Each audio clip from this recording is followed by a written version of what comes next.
বাংলাদেশে হাজার হাজার কওমি মাদ্রাসা আছে, লক্ষ লক্ষ সন্তানেরা এখানে লেখাপড়া করে। আজ পর্যন্ত কোনো কওমি মাদ্রাসার ছেলেকে সিগারেট খাইতে, মদ পান করতে কেউ কোনোদিন দেখছেন? স্কুল কলেজগুলোতে কওমি মাদ্রাসার মতো কোরআনের শিক্ষা চালু করেন, কোরআনের তর্জমা শিখান, নৈতিক শিক্ষা ওখানে জাগ্রত করেন। ডারউইনের মতবাদরে ফালায়া দিয়া কোরআনের তর্জমা যদি শিক্ষা বাধ্যতামূলক করেন, খোদার কসম ওই স্কুল কলেজের বারান্দা থেকেও মাদক দূর হয়ে যাবে ইনশাআল্লাহ। আলেমদের কাছ থেকে পরামর্শ নেন যে মাদক কিভাবে আপনারা মুক্ত পরিবেশ রাখেন। হাজার হাজার ছাত্র সিলেটে যায় দেখবেন, অধিকাংশ মাদ্রাসায় 1000, 2000, 3000, 5000 ছাত্র এক জায়গায় থাকে। পুরা মাদ্রাসা ঘুরে দেখবেন কোনোদিন কোনো জায়গায় একটা সিগারেটের পট্টি খুঁজে পাইবেন না। আর বিভিন্ন কলেজ ভার্সিটিতে যাইবেন, গেট থেকে শুরু করে নেয়া এরিয়ার এই কোণা থেকে ওই পর্যন্ত কোটি কোটি সিগারেটের পট্টি পাইবেন, সরকারি কর্মচারী দিয়ে গোনায়া শেষ করতে পারবেন না। এদের কাছ থেকে টিপস নেন, পরামর্শ নেন কিভাবে আপনাদের অঙ্গনকে মাদক মুক্ত রাখবেন। আল্লাহ আমাদের দেশের নীতি নির্ধারকদেরকে বুঝবার তৌফিক দান করেন।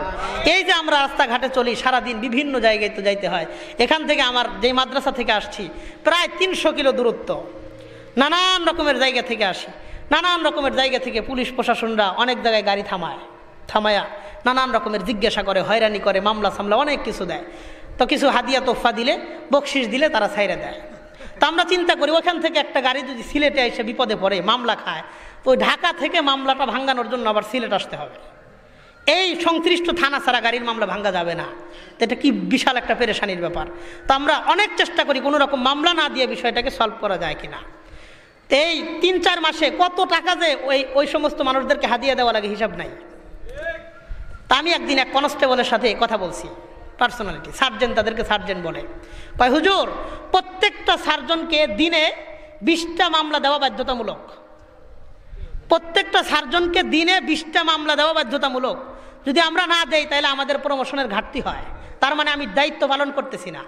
আর যত টাকার মামলা দিব এর 2% কমিশন আমি পাবো। 10,000 টাকা দিলে 1000 টাকা আমার, 20,000 টাকার মামলা হইলে সারা দিনে 2000 টাকা আমার। এটা তো দুর্নীতিকে আপনারা বন্ধ করতেছেন না, দুর্নীতির দরজা খুলে দিতেছেন। কথা কন। অসহায় ড্রাইভাররা রাস্তায় গিয়ে মালিকরে ফোন দেয়, কান্নাকাটি করে, কাগজ নিয়ে, লাইসেন্স নিয়ে তাদের কাছে দৌড়াদৌড়ি করতে হয়।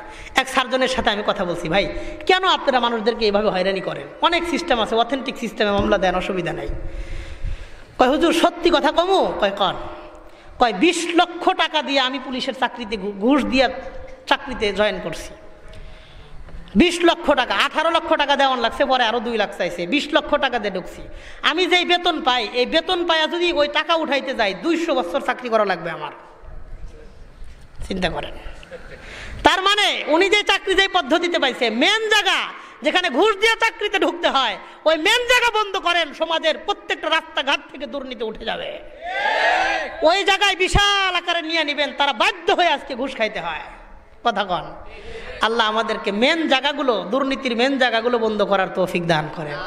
এলাকার সব জায়গায় সচেতনতা, আল্লাহ ভীতি, তাকওয়া মানুষের অন্তরে দান করেন বলি আমিন।